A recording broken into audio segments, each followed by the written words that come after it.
Ladies and gentlemen, you're listening to the really useful podcast. This is the tech podcast for technophobes from Mikusoft.com.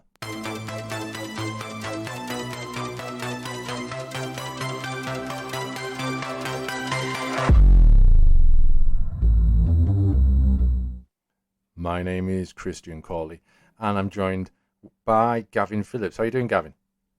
Yeah, very well, Christian. We're recording slightly later than we usually do, so I must admit I've actually snuck in a cheeky nap this afternoon because, 9 o'clock, it's getting quite close to bedtime. Well, do you know what? You're not the only one. Exactly. I am a martyr to hay fever, as someone might say, not me, other than just now. But I do tend at this time of year, I do tend to regularly, let me say every other day, need about 30 minutes, just late evening, early evening, late afternoon, early evening, to just get out my system because it really wears me out. Yeah. It's almost as if something's taken over my body and is then threatening me with menaces if I don't pay up. Well, sounds like you're being held to ransom almost. Yes, and if it was software, it'd be ransomware. My God, this is the most difficult segue into a topic conversation ever. By now, you probably know that we've called this podcast something like 2021 is the year of ransomware, and it certainly looks that way. There've been corporate level ransomware attacks after attack after attack. It's like ransomware's gone massive. There have been gas pipeline attacks. There have been an attack on a supply chain. The Department of Justice has formed a new ransomware task force, and we're now hearing just this week there's been a attack by the is it Revil or Revil? How do we pronounce it? I think it's evil, but I Yeah. am actually not 100% on that. So Right. we can call it whatever we want. We can just say bad guys if you like. Bad guys, yeah, maybe Russian bad guys from like a 1990s Yeah. Hollywood movie. I don't know. That's what it's believed to be. And ransomware is becoming seemingly a bigger threat than it was when it was targeting people, just Joe Public. It's gone beyond that now because they're homing in on where the money is. Few ransomware attacks in the past have proved fruitful for these. We've got hackers, scammers, cyber criminals, whatever you want to call them. Companies are paying the ransom to get their data back rather than not paying it. And by paying the ransom, it encourages, like in the old days, 40 years ago, when people would get kidnapped or aircraft would get hijacked, put for ransom, pay the ransom, happens more and more. And then, a stand had to be taken and they had quite bloody consequences. I'm not saying that's what's going to happen here, but ransomware is a big problem. Let's just go into the quick details of what ransomware is. You should probably know what it is. It's basically your computer gets infected by a piece of malware that locks the computer and it encrypts your data. You attempt to gain access to the computer/data, and you are given or presented with a screen that says, "Pay us this money in Bitcoin or some other cryptocurrency or some other method of payment, or you don't get your data back." Choice: do you pay or do you not pay? Well, if you pay, you should get your data back, but not always. Other times you might get your data back, but then it'll re-encrypt a bit later on some sort of timer scenario. It's really just really bad, nasty behavior from cyber criminals that gives them money and leaves the average person frustrated. Now, as mentioned, it's gone corporate, but we've been talking about ransomware and make use of for years, haven't we, Gavin? Yeah, we really have. I guess ransomware's now been an issue for coming up to a decade, really. If you think back to how the early phases of ransomware, where it was more like you remember the old FBI scams where it would pop up on your screen and say, pay us like $200-300, and even back in those days it actually wouldn't even be in like Bitcoin or anything like that. You'd be paying literally in dollars to almost traceable accounts, and some of the early gangs obviously then started switching to things like Bitcoin and Monero and other cryptocurrencies, as you mentioned, to gain a bit more protection from law enforcement. But considering how it started as, trying to just knock off a few regular people for a few $100 here and there, to where we are now with major corporations having to fork out millions upon millions of dollars to gain access to their computers. And those computers are now increasingly being tied up with important infrastructure. Like you mentioned, the gas pipeline that was shut down in North America earlier in the year, that it took, I think, weeks upon weeks to get it up back and running again, didn't it? And in that process, the fuel prices for I'm sure many of our listeners are aware that the fuel prices at the pump suddenly went up by multiple dollars all of a sudden, and that was a direct effect of the ransomware on the pipeline. Yeah, there's a sort of a rejoinder to this as well, that over the past few months, couple of years, we've become more aware of a dimension, a new dimension to ransomware, which is leakware, whereby typical ransomware would threaten deletion of the files, but leakware does the opposite. If you don't pay up, then it gives you your files back by publishing them on a public forum. Now, for people like myself or Gavin, that might just be, a script for a make use of video, or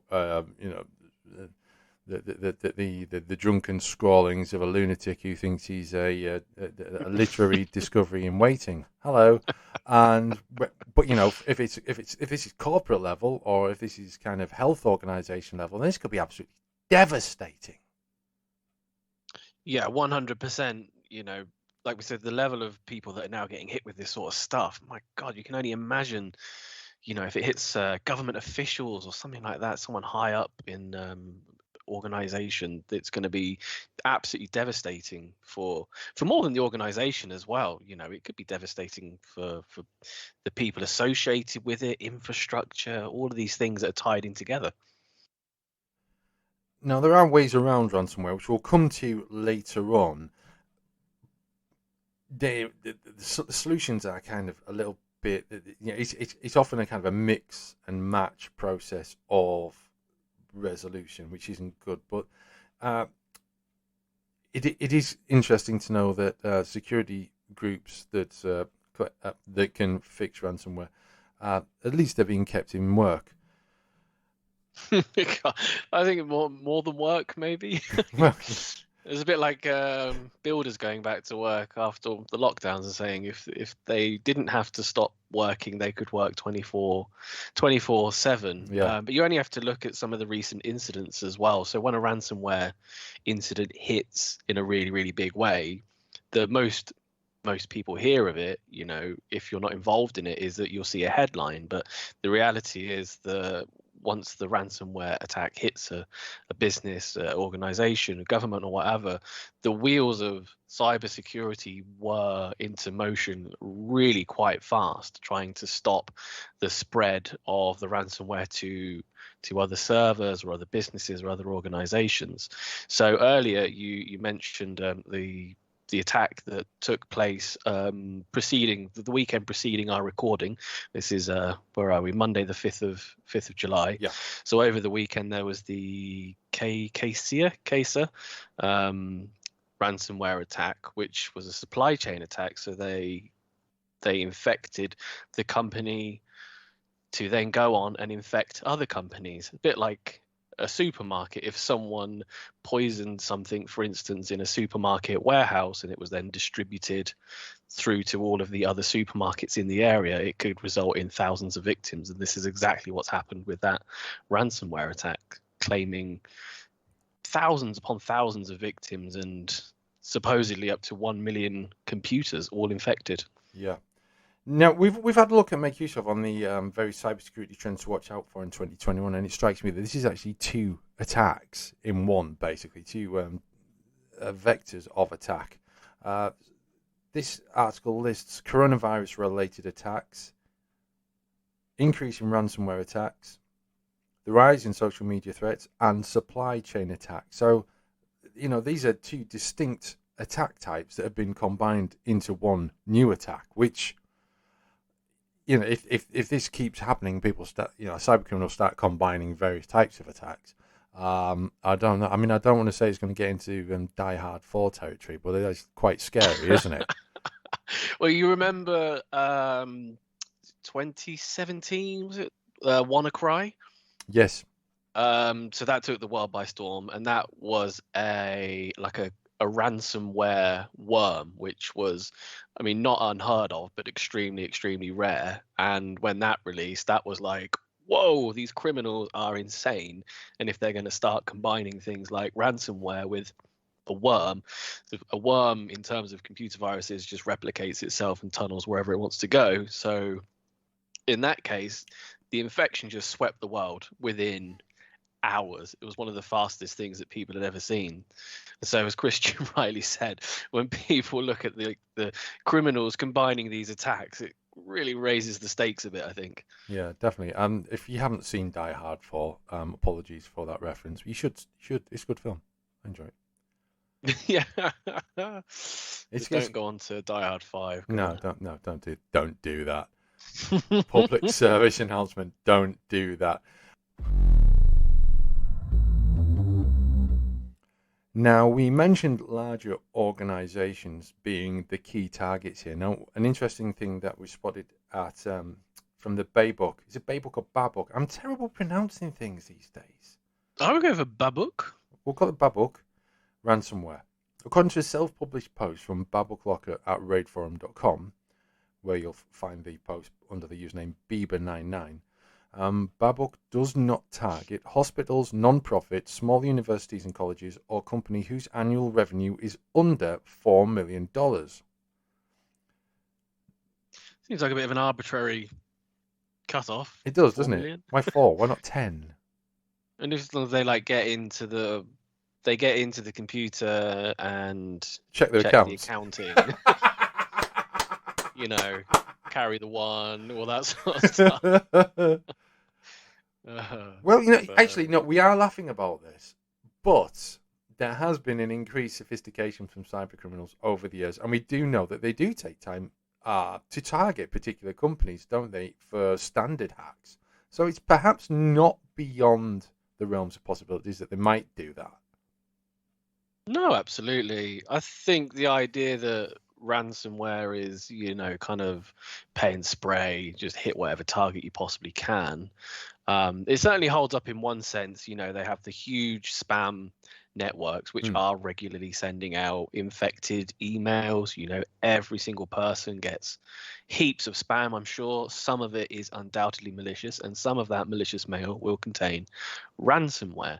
But at the higher levels of criminally organized gangs operating within cyberspace, like you said, these companies are specifically targeted. You look at the SolarWinds Orion attack, which took place towards the end of 2020 and into the start of 2021, and the list of organizations and companies hit within that. So some of the biggest in tech, lots of US government agencies, and the people behind that attack, they knew exactly what they were doing, and they knew the exact companies they needed to hit. This was a supply chain attack like we were talking about earlier. So they knew exactly which companies they needed to hit to get to the next one, the next hop along the line. So it is very, very targeted. Yeah. Another thing that's worth mentioning, whilst we're talking about Babook in particular, we're back to the same topic kind of loosely. Those action movies where you've got a criminal gang and they go out and do something to demonstrate what they can do so they can sell their services? Yeah, that's basically Babook, because they use the ransomware as a service model. That's RAAS, which is based on software as a service and various other things as a service, which is a popular dimension in software these days. So basically they go, they do something, and then similar gangs look at what they're doing and they buy their ransomware kits from them, or they lease their ransomware software from them. So not only are they making money with their own attacks, they're also leasing their software out, or their malware out, their ransomware out, to other attackers to use and take a cut of the profit. And as crazy as it sounds as well, well, it's all like shady underground forums and all this sort of stuff, and a lot of business is conducted that way. But when you see the packages that these criminals put together for, ransomware as a service, they're really slick.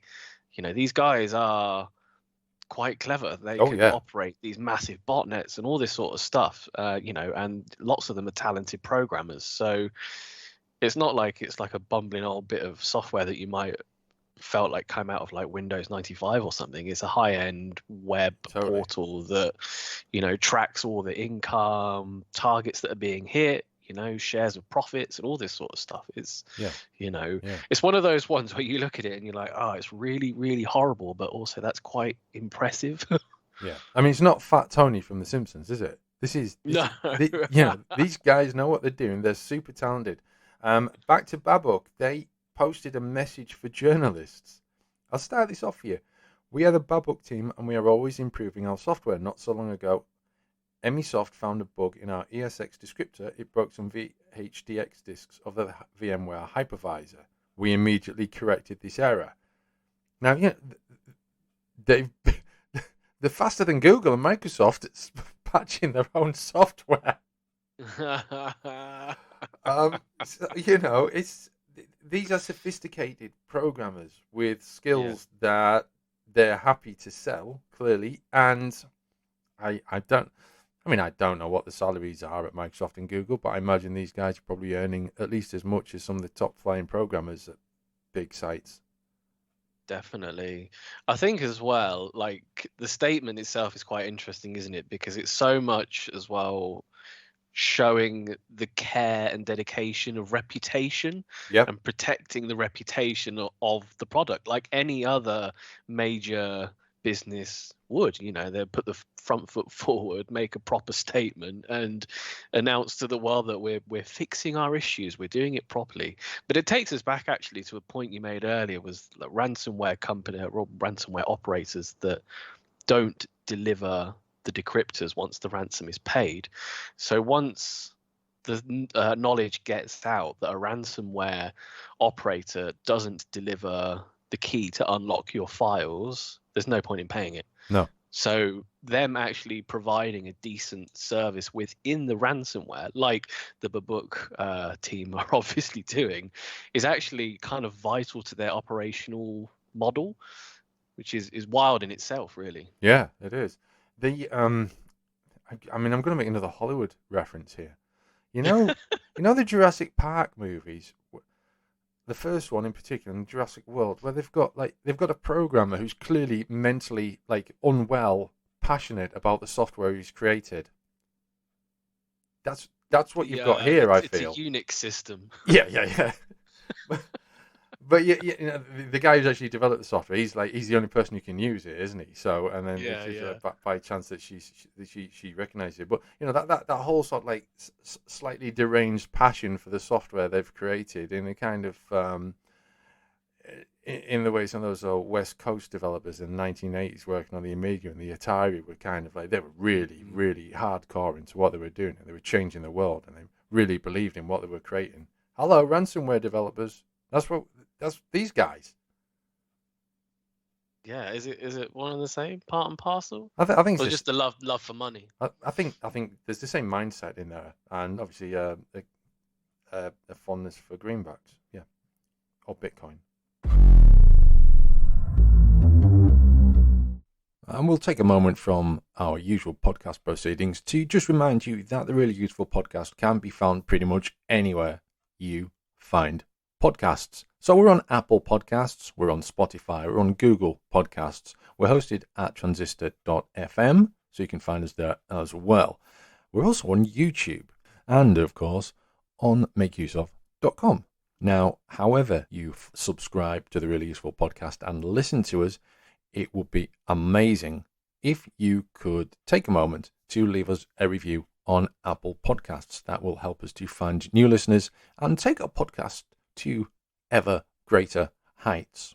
You'll find the link to our Apple Podcast page in the show notes. Thanks a lot. You may well be quite concerned over the rise in ransomware in 2021. Before we have a look at potential fixes and ways around ransomware and avoidance, here are 5 things you need to know about ransomware in 2021. Number 1, you might have guessed this already, the ransomware attacks are rising.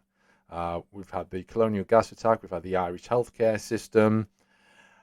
There have been cyber attacks on local authorities in the United Kingdom and probably other countries across Europe in the last year. Paying ransomware is a bad idea, we know that. The cost of a ransomware attack is increasing, but that's hardly surprising because they appear to be raising their aiming for higher targets. Ransomware attacks fall into 4 categories. There's crypto ransomware, there's locker ransomware, there's scareware, which isn't ransomware at all, and there's leakware. Just going back to scareware, it uses manipulation tactics to make users download or buy infected software. The threat operators also use it to distribute ransomware and fraudulent notifications that appear to come from law enforcement. I mean, some of that goes back to what we were saying earlier about the FBI pop-up things from the old days of ransomware. But you know what? It strikes me that those emails that claim to be taking photos of you enjoying yourself, quote unquote, from your computer's webcam, I mean, that's a form of ransomware, isn't it? Yeah, definitely. I guess that falls directly into it, doesn't it? Unless you pay us however many bitcoins or dollars will, release a scandalous video of you to everybody that you know. Yeah. And when that scam was kind of at its height, looking at some of the addresses attached to these email addresses, and some of them had, excuse me, some of them had bitcoins in them. I don't know if they put them in them themselves to give the illusion of people paying because it's an actual scam, but it does make you wonder. Yeah, definitely does. There are several ransomwares in circulation. There's Maze ransomware, also known as Chacha ransomware, which first appeared in 2019. There's Reevil ransomware, which we mentioned earlier on. There's Ryuk ransomware from the Russian e-crime group Wizard Spider, and Tycoon ransomware.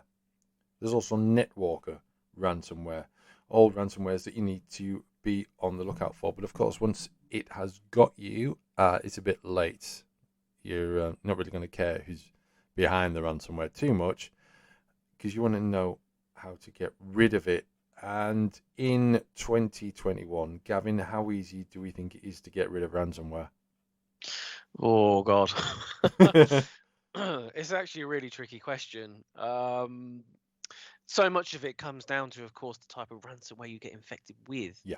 Some of the earlier ransomware variants, there's lots of dedicated security researchers that have put countless hours into decrypting the malware itself and reverse engineering the encryption keys. So they basically enable you to unlock your files without having to pay the fee. But as I said, that really does depend on the type of malware you get ransomware, you get infected with.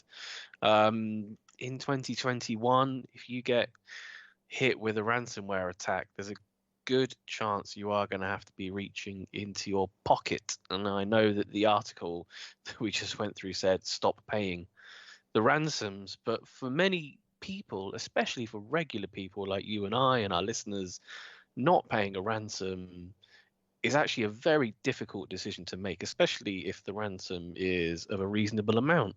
Many people don't keep necessarily excellent backups of all their data. Some people don't keep backups of their data in the slightest, something we would definitely advise you not to do, especially if you ever get into this situation. But for most people, a low dollar figure that provides a guaranteed way out of the issue is way easier than trying to figure out how to, clean your computer properly, which invariably with ransomware means a complete wipe so that you can be completely sure that it's expelled from the system, and then trying to restore all your data. We're talking about a hardware clean, the hard disk. We're not talking about wiping a cloth over the case here. Yeah, sorry. Yeah, I should have been more clear. You're absolutely right. Yeah, this is, nuking your hard drive effectively, deleting absolutely everything to ensure that none of the ransomware remains, because it can lurk within files and drives and what have you if it's not effectively cleaned. Absolutely. There are precautions you can take there is a bit of a timing issue with the best precaution. The best precaution is, as we've heard, is to make a backup. But if you're using, say, cloud sync backups, there is a potential, if you're not particular about the areas that you're syncing to the cloud, or if is that unfortunate moment where the software, the ransomware comes along and infects those files, and the stuff that you've got synced to the cloud is going to get infected as well, which is absolutely useless to you. Yeah, absolutely. So you can restore your data from the cloud and find that the ransomware was backed up to the cloud. Yeah. So once you restore it to your, freshly cleaned computer, wham bam, you find yourself reinfected and you're then stuck in the process. Ways to avoid being hit by ransomware. You couldn't use a modern firewall utility. You can ensure your data isn't only stored on your PC. I would suggest that you maintain some other form of backing up regularly, not just relying on cloud sync. I was watching a TV show with my wife yesterday evening called Finding Alice, which stars Keely Hawes, and there's a line in it when her data had been taken off a computer, and someone said to her, "We should back to the cloud." She said, "No one does that," and the response was, "Yes, everyone does that." And I think these days everyone does. I mean, we all have phones and they all sync to a cloud, don't they? Whether it's, the number of times I've lost photos and then just found them on Google Photos. And the same, Yeah. yeah, and the same happens with iPhone. So it does happen automatically in a lot of cases. So that's something to keep in mind. Don't use your computer's admin account for daily use. Now, that's very easy for me to write. Most people don't know that they're actually using an admin account. So it is worth taking the time to just look into whether the account that you're using on your computer, whether or not it actually has like quite high privileges, or whether it's a standard user account, because it's a good idea to maintain two accounts, one for doing high level stuff, installing software and things, and then a secondary account, lower level, can't install, and you don't need to worry about ransomware because it's not going to be able to proliferate. Disabling macros in Microsoft Office, particularly if you're not keeping Microsoft Office up to date or you're using an older version, don't want to update or haven't upgraded to the latest version, that's a good option as well.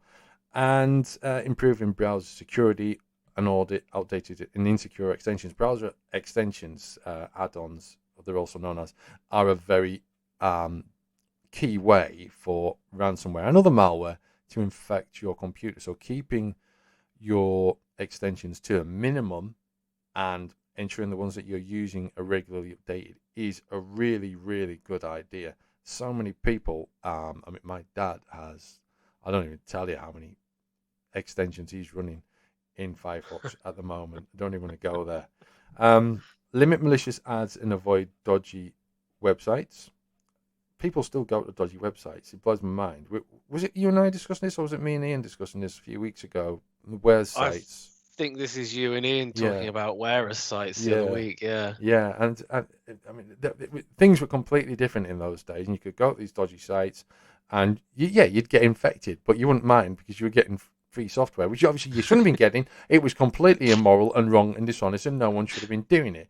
But there was a completely different attitude about the internet in those days. Yes. It amazes me people still go to dodgy websites. And moving on, delete spam emails immediately. Don't read them. They're clearly not from your real bank, because your real bank doesn't know your email address, or they don't know that email address. Yes, because everyone's got more than one email address these days, don't they? A number of times I've been doing this for years, writing about security. I've had a deep interest in online security since I worked in the UK Health Service, and even now, an email will pop into my inbox, apparently from my bank, and I'll have to like read it just to get an idea of whether this is real or not, because it's very easy to see it, open it, click it, and when you spot that it's gone to the email address that your bank doesn't know about, then it's a fake. But it's so easy to do, and not just banks, PayPal, Amazon, Apple, a number of the Apple scams. So your drive's broke, your Apple Drive, we need you to log into it, or any cloud drive service, Dropbox, any of those things. They just fire the emails at every email address going, and they must have a success rate, although they wouldn't be doing this. 100%. the level as well that they can mimic the quality of email that you might expect to receive as well is really impressive. So it's so easy just to click on a random link, and before you know it, you've entered your password in on a website, or even worse, you've downloaded a malicious file that's set to auto execute or something like that. Yeah, yeah. It's stuff that it's easily avoided. But at the same time, this in 9 times out of 10, particularly talking to consumer level, listeners of the Really Useful podcast, rather than people who run in organisations, there might be some crossover there. But we mainly talk to people who are using home computers and laptops and phones and what have you. They're avoidable, and they're the kind of mistakes that not only are they costly, you really want to kick yourself, because it's all too easy when you get caught out by any form of malware. You can trace it back in your head almost exactly to the email that you clicked, or the link that you clicked, or the file you downloaded, whatever. Then not only do you have the problem of having lost data, or maybe having to have to pay for data, outlay for having your computer repaired, you've also got that goddamn bad nagging feeling that you've been scammed and you should have known better. It's the worst feeling, that sinking feeling of why did I click that link? Yeah. I knew it looked dodgy. It felt dodgy at the time, It appeared in my inbox out of nowhere. All that sort of stuff. Yeah. I got screwed over. Man, what year is it now? 2021, 1998, and it was during the World Cup. So it would have been at this time of year. I was working in a bar, and someone came in on lunchtime, paid us with a 20, and then they baffled me with patter, and I ended up giving them £35 change. No way. Oh yeah. Well worn scam. This guy, you go around the town doing it in every pub. £20 note, walks out with an extra 15 quid or whatever. Nasty. Yeah. That is bad. Yeah. And yet you have that feeling. A few years later, my wife and I were getting engaged. We sold a piece of jewelry on eBay, and we were scammed because we accepted an offer to do it outside of eBay. Now, in those days, no one would have foreseen that someone could have possibly done a scam on the internet. But seriously, yeah. I mean, these days, anyone offers you anything outside of eBay, then you refuse the offer. Everything goes through eBay. Everything's under the auspice of eBay. Observed, paid, money received, end of transaction. In those days, it was quite common for people to say, "Do this, and we'll pay you this much," without paying for eBay fees or whatever. And all right then.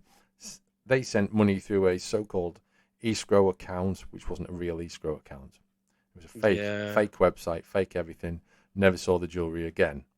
Oh no. Yeah, and we were saving up for our wedding as well, so it was doubly bad. And again, horrible sinking feeling. So it's really bad feeling to get. And the other thing is, once you've got all the data back, if you're that lucky, or once your computer's up and running again, whether it's malware, ransomware, whatever, you still got that feeling at the back of your mind that you got scammed. Now, that's useful in some ways because you might be more vigilant, but it's still going to be there, and it's not a nice feeling to have. Absolutely, and especially with things like ransomware and malware, like you get your data back, and that's really good, and that's what everybody's aiming for. But unless it's thoroughly checked over, and you can 100% vouch that it's been completely cleaned, and that the system you're putting it back into is also 100% cleaned, it could remain an issue for you. Yeah.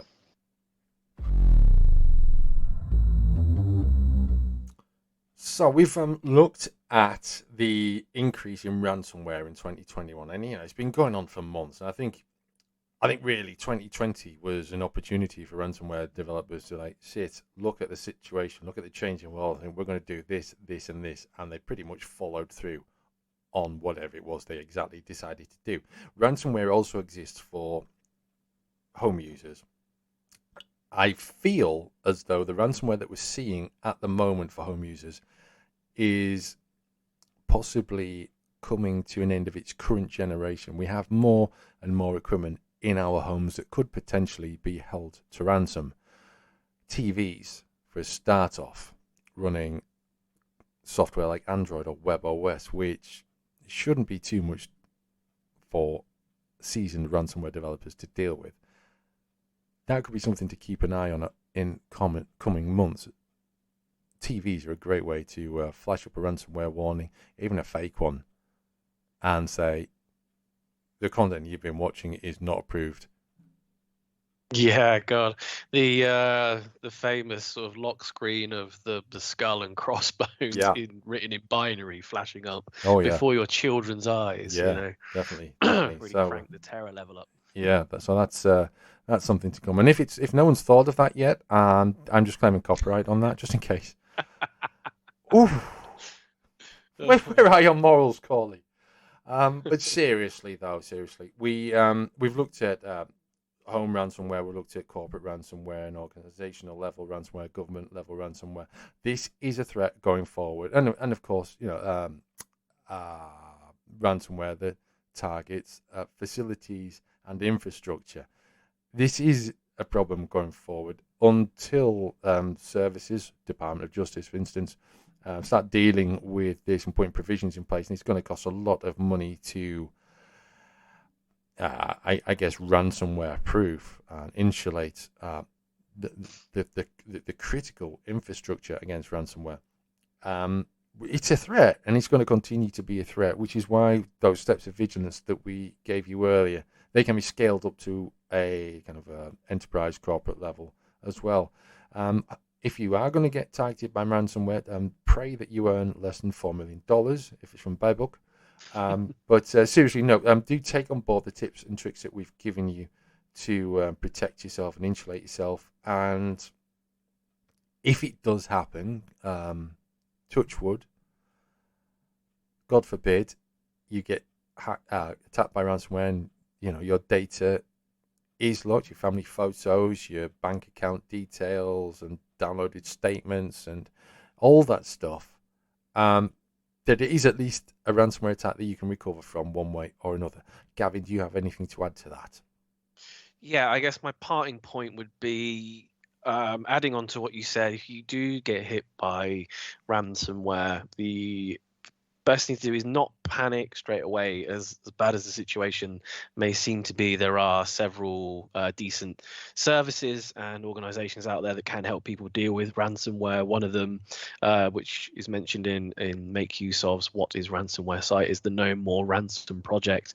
This is a group of researchers that, as mentioned earlier, work tirelessly to try and reverse engineer all different kinds of ransomware, and they've got tens upon, they've got maybe even hundreds of different decryptors available on their site. So before you panic and before you reach for your Bitcoin wallet or your regular wallet or decide to nuke your hard drive, check the No More Ransom project out, because they may have a decryptor available for the ransomware that's hit you. Excellent. Everything we've discussed in this week's really useful podcast you'll find in the attached show notes. Until next week, it's goodbye from Gavin and myself.